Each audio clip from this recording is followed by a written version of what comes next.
Hello guys, welcome to my motor vlog and you are watching Rehnamul on bike. আর আজকে আমরা দেখতেই পাচ্ছেন কি রাইড করব, রানার ইউএম রেনিগেড কমান্ডো।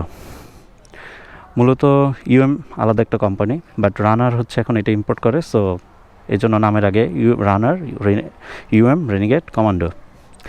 সো এটা একটা ক্রুজার বাইক, আর আমি আজকে আমার লাইফে প্রথম ক্রুজার বাইক রিভিউ করব। আগে একটা ক্রুজার বাইক চালাইছি আমি, সেটা হচ্ছে বাজাজ অ্যাভেঞ্জার। সো আমার আজকে এটা সেকেন্ড ক্রুজার বাইক রাইড করা হবে আর কি। সো গাইজ চলেন দেখি কী কী আছে ক্রুজার বাইকে। দেখেন সামনের হেডলাইটটা পুরো গোল টাইপের হেডলাইট। ক্রুজার বাইকের হেডলাইটগুলো এরকমই হয়, স্টাইলটা এরকম। টেল লাইটগুলো, ইন্ডিকেটরগুলো দেখেন এর সাথে একসাথে মেশানো। আর হচ্ছে look at this bike guys, it's huge, অনেক বড় একটা বাইক, লেন্থ অনেক বড় বাইকের। পিছনে যে পিলিয়ন বসবে তার জন্য এই যে হেলান দেওয়ার জায়গা আছে, পিলিয়ন কমফোর্ট। তারপর হচ্ছে যে রাইডার কমফোর্ট, এটা মনে হচ্ছে অনেক আরাম হবে কারণ অনেক wide seat. Look at this fuel tank guys, it's huge. আর এটা হচ্ছে 18 লিটার ফুয়েল ধরে, সো অনেক ফুয়েল ধরে বাইকটাতে, বোঝা যাচ্ছে। Look at this mud guard, wow guys, huge. Tail light, indicator সবগুলো ক্লাসিক লুক। ক্রুজার বাইকের এই লুকটা, বিশেষ করে ইউএম রেনিগেড কমান্ডার এই লুকটা হচ্ছে ওয়ার্ল্ড ওয়ার 2 এর পরে যে ক্রুজার বাইকগুলো আসছিল, বা ওয়ার্ল্ড ওয়ার 2 এ যে ক্রুজার বাইকগুলো ইউজ করা হয়েছিল সেই স্টাইলটা করা আর কি। ওই সময়কার বাইকের স্টাইলে এই বাইকটা করা, আর এই জন্য কালারটাও দেওয়া হয়েছে আর্মি কালার। ও, ইনস্ট্রুমেন্ট কনসোলটা দেখানো হয়নি। এটা হচ্ছে half analogue half digital instrument console. মোটামুটি সব ইনফরমেশন আপনি এখানে পাবেন। এটা হচ্ছে আরপিএম মিটার, এটা অ্যানালগ। আর ফুয়েল গজ, তারপরে হচ্ছে গিয়ার ইন্ডিকেটর অ্যান্ড হচ্ছে ট্রিপ মিটার। এগুলো সবই হচ্ছে এই ছোট্ট যে ডিজিটাল বক্স এখানে শো করতেছে। এখানে নিউট্রালের কালার, এই লাইটটা দেখা যাচ্ছে। Look at this exhaust guys, অনেক লম্বা। আর সো গাইস, আজকে আমরা কী কী নিয়ে আলোচনা করবো সেগুলো বলে নিই। প্রথমে আলোচনা করব বাইকটির সিটিং পজিশন নিয়ে, যে বাইকটির সিটিং পজিশন কেমন আর সিটিং কমফোর্টটা কেমন। তারপরে আমরা আসবো হচ্ছে বাইকটির মানে রাইডিং হাইটটা কেমন, মানে কী হাইটের মানুষ বাইকটা ভালোভাবে রাইড করতে পারবে। আর তারপর আসবো আমরা বাইকের পাওয়ার অ্যান্ড টর্ক ফিগার নিয়ে, যে বাইকটিতে কীভাবে কেমন পাওয়ার অ্যান্ড টর্ক দেওয়া হয়েছে। এরপর আসবো আমরা হচ্ছে বাইকটির ব্রেকিং নিয়ে। বাইকের সামনে ইউজ করা হয়েছে ডিস্ক ব্রেক, আর পিছনে ইউজ করা হয়েছে ড্রাম ব্রেক। সো ব্রেকিংটা কেমন এই বাইকের সেটা আমরা আলোচনা করব। তারপরে আলোচনা করব আমার কেমন লেগেছে বাইকটি চালিয়ে, বাইকটির কিছু পজিটিভ অ্যান্ড নেগেটিভ দিক আপনাদের সামনে তুলে ধরবো, মানে আমার রাইডিং এক্সপিরিয়েন্সটা আর কি। এরপর সবার লাস্টে যেটা তুলে ধরবো সেটা হচ্ছে বাইকটি আসলে কাদের জন্য। সো আশা করি ভিডিওটি পুরো দেখবেন এই ইনফরমেশনগুলো জানার জন্য। সো গাইজ চলেন রাইড দিয়ে দেখি বাইকটা কেমন লাগে।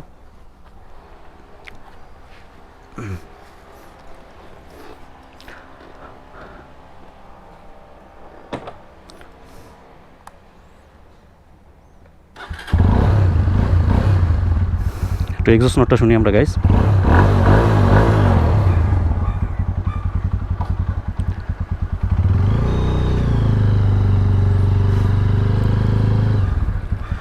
আর এই হচ্ছে আমার ছোটো ভাই অলিদ, আগে ওর লিফান ক্যাপিটিটা আমরা রাইড দিয়েছি আর আজকে এই বাইকটাও ম্যানেজ করে দিয়েছে। থ্যাংক ইউ অলিদ, তুই না হলে আসলে এগুলো পসিবল ছিল না। So many thanks. ওকে, তাহলে চল রাইড দিই।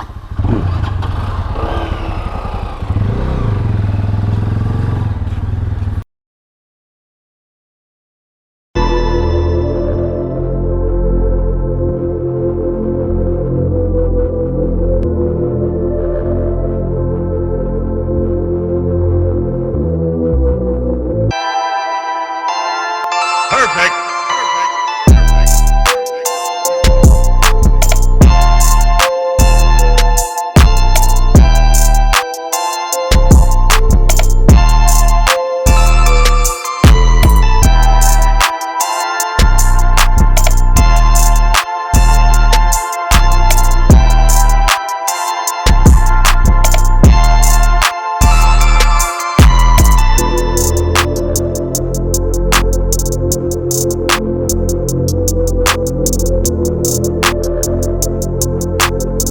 সো গাইস, প্রথমে আসি বাইকটির সিটিং পজিশন নিয়ে। বাইকটির সিটিং পজিশন দেখতেই পাচ্ছেন, আমার পা দুইটা সামনের দিকে, আর পা দুটো সামনের দিকে, আর খুবই কমফোর্টেবল সিটিং পজিশন। মানে আমি মনে হচ্ছে যেন সোফার মধ্যে বসে আছি, সোফার মধ্যে বসে বাইক চালাচ্ছি। মানে খুবই কমফোর্টেবল সিটিং পজিশন। আর এই বাইকটিতে আপনারা, আমি মনে করি যে মানে পিলিয়নও অনেক মজা পাবে পিছনে বসে, অনেক বড় সিট, অনেক জায়গা। সো বাইকটির সিটিং পজিশন নিয়ে আসলে কোনো সন্দেহ নাই, খুবই ভালো সিটিং পজিশন। আর এটা নিয়ে ট্যুর করতে এই জন্য এটা ক্রুজার বাইক, এটা নিয়ে ট্যুর করতে খুবই ভালো লাগবে। চলেন দেখি এবার সিটিং হাইটটা কেমন। এই যে দেখেন সিটিং হাইট, আমি 5 ফুট 8 ইঞ্চি। এটা খুব ইজিলি মানে গ্রাউন্ডেড করা যাচ্ছে পা দুই পাশে। সো যারা একটু কম হাইটের মানুষ, তারা এই বাইক খুব আরামসে চালাতে পারবেন, কোনো ধরনের কোনো সমস্যা হবে না, কোনো ধরনের কোনো পেইন ফিল হবে না। সো সিটিং হাইট বাইকের খুবই কম। সো গাইস, এবার আসি বাইকটির রাইডিং কমফোর্ট নিয়ে। রাইডিং কমফোর্ট খুবই ভালো বাইকের। মানে আপনি এই পজিশনে বসে সারা দিন বাইক চালাতে পারবেন, কোনো ধরনের কোনো পেইন হবে না, কোনো রেস পেন ব্যাক পেন হওয়ার কোনো চান্স নাই। বিকজ ক্রুজার বাইকে আসলে এরকমই থাকে। ক্রুজার বাইকে আপনি যেন লং টাইম ক্রুজ করতে পারেন, মানে বাইকটি লং টাইম চালাতে পারেন, সেজন্য এইভাবে সিটিং পজিশনটা করা। আর এই জন্য দেখবেন মানে এই যে পায়ের পজিশনটা অনেক সামনের দিকে এখানে। সো আপনি যেন আরাম করে বসতে পারেন। আপনার পায়ের পজিশনটা যত পিছনে যাবে, আপনি ততটাই আপনার কষ্ট হবে আর কি, সামনের দিকে ঝুঁকে বসতে হবে। আর পায়ের পজিশনটা যত সামনে যাবে, ততই আপনি পিছনের দিকে হেলে বসতে পারবেন। সো আপনার যত পিছনের দিকে হেলে বসবেন, তত আপনার মানে কমফোর্টটা বেশি হবে আর কি। সো ক্রুজার বাইকে এই জন্যই এইভাবে সিটিং পজিশনটা দেয় আর কি। এবার আসি বাইকটি কন্ট্রোলিং নিয়ে। বাইকটি আসলে এত বড় হলেও কন্ট্রোলিং করা খুবই ইজি। মানে আপনি যখন চলতে থাকবেন, তখন আসলে কন্ট্রোলিং করা কোনো ব্যাপারই হবে না। বড় বাইক হলেও বাইকটির ব্যালেন্স অনেক ভালো। আর বাইকটির এক্সস্ট নোটটা আসলে অসাধারণ, শুনুন গাইস। ও হো হো হো, নাইস। যাই হোক, আমাদের দেশে আসলে সবাই ক্রুজার বাইক ওইভাবে চালায় না। সো এই বাইকগুলো তো কমন না সবার মধ্যে। এই জন্যই আমি আসলে বাইকগুলো রিভিউ করতেছি, যে মানুষজন আসলে যেন বুঝে যে বাইকগুলো আসলে কেমন। সো গাইজ, এবার আসি বাইকের ব্রেকিং নিয়ে। বাইকের সামনে ইউজ করা হয়েছে ডিস্ক ব্রেক, আর পিছনে ইউজ করা হয়েছে ড্রাম ব্রেক। চলেন তাহলে একটু ব্রেক টেস্ট দিয়ে দেখি কেমন। প্রথমে আমরা সামনের ব্রেকটি ধরি। ও নাইস।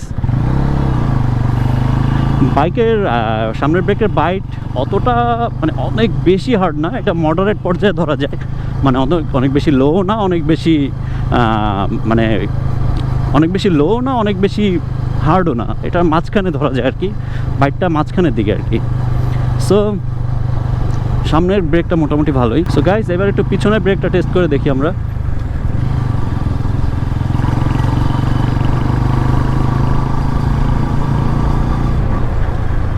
তো পিছনের ব্রেকটা আসলে ড্রাম ব্রেক তো, সো অতটা ভালো বাইট নাই। সো আপনাকে যখন মানে আপনি মূলত পিছনের ব্রেক দিয়ে সবসময় বাইক থামাবেন না, সামনের ব্রেক পিছনের ব্রেক দুইটা কম্বিনেশন করে বাইকটা থামানো বেটার হবে। বিকজ বাইকের ব্রেকিংটা মডারেট পর্যায়ে ধরা যায় আর কি, অতটা মানে আমার কাছে অতটা ভালো লাগে নাই। বাট ক্রুজার বাইক সাধারণত সবাই অনেক গতিতে চালায় না, এটা সাধারণত ক্রুজ করার জন্য চালানো হয়। সো এই জন্য ব্রেকিংটা মডারেট হলেও আহামরি প্রবলেম হয় না। সো গাইজ, এবার আসি বাইকটির সাসপেনশন নিয়ে।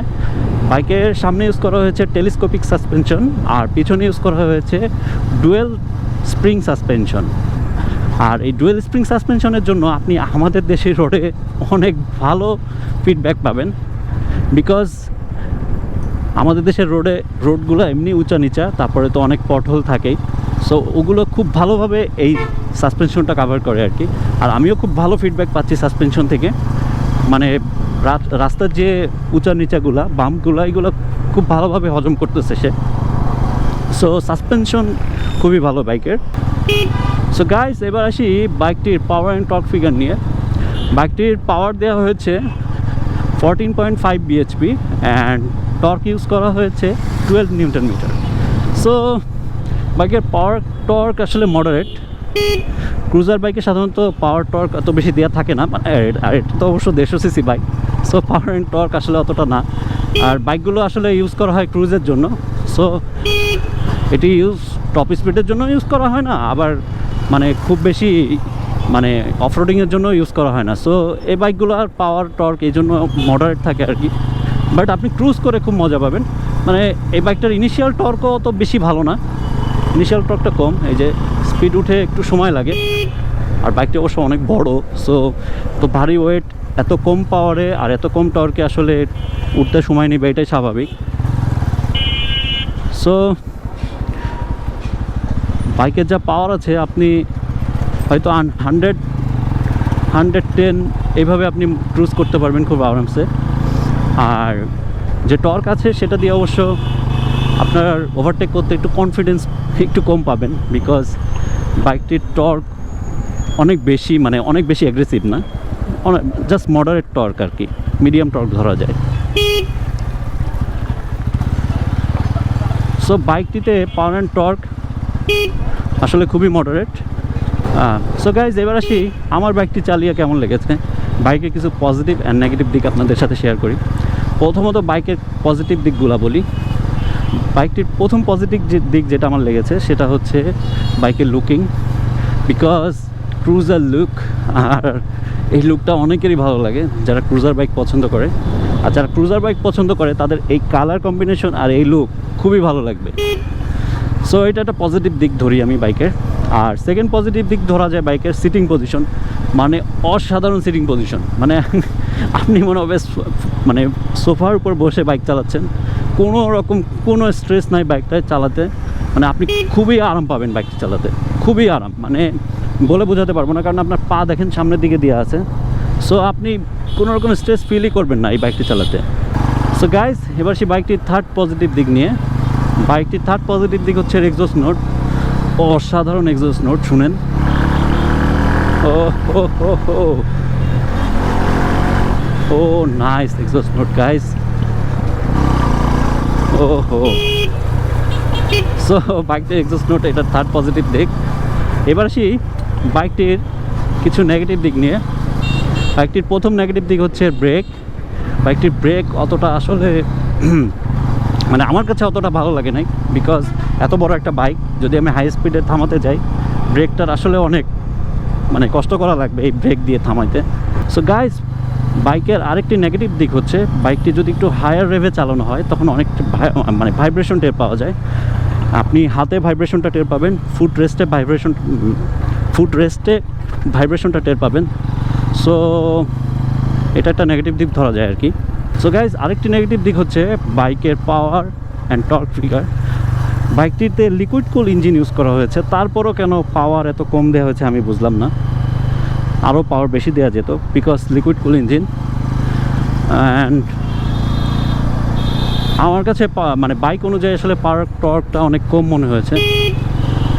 সো এটা একটা নেগেটিভ দিক ধরা যায় বাইকের। সো গাইজ, আমি মনে করি 50-50 পজিটিভ নেগেটিভ বাইকটার। এবার আসি বাইকটি আসলে কাদের জন্য। যারা আসলে মানে যারা আসলে ক্রুজার বাইক পছন্দ করে এবং হালকা পাতলা ট্যুর দিতে পছন্দ করে, ঘোরাঘুরি করতে পছন্দ করে, এই বাইকটি আসলে তাদের জন্য পারফেক্ট হবে। বাট যারা হাই স্পিড পছন্দ করে, তারপর হচ্ছে খুব ভালো পাওয়ার অ্যান্ড টর্ক চায় বাইকে, খুব ইনস্ট্যান্ট স্পিড চায়, বা তাদের জন্য আমি মনে করি এই বাইকটি না। আর এটা আসলে একটা নির্দিষ্ট শ্রেণীর পিপলরা এই টাইপের বাইক পছন্দ করে, সবাই আসলে ক্রুজার টাইপ বাইক পছন্দ করে না। সো যারা ক্রুজার টাইপ বাইক পছন্দ করে তাদের জন্য অবশ্যই এই বাইকটা ভালো হবে, বিকজ ক্রুজারের সব গুণগুলো এই বাইকের মধ্যে আছে। সো গাইজ, আমি আশা করি আমি যতটুকু পেরেছি কভার করেছি এই বাইক সম্পর্কে। যদি কোনো কিছু মিস হয়ে থাকে তাহলে আমার মেসেজ অপশনে আপনি আমাকে জানাবেন, আর আমি চেষ্টা করবো সেটা অ্যান্সার দেওয়ার। আর অবশ্যই আমার ভিডিওগুলো like and share and comment অবশ্যই, আর অবশ্যই সাবস্ক্রাইব করবেন, কারণ আপনারা সাবস্ক্রাইব করলে আমি হচ্ছে এই কন্টেন্টগুলো বানানোর অনেক বেশি আগ্রহ পাই। সো আমার আগ্রহটা আপনারা রাখবেন আশা করি। এই পর্যন্তই, আল্লাহ হাফেজ।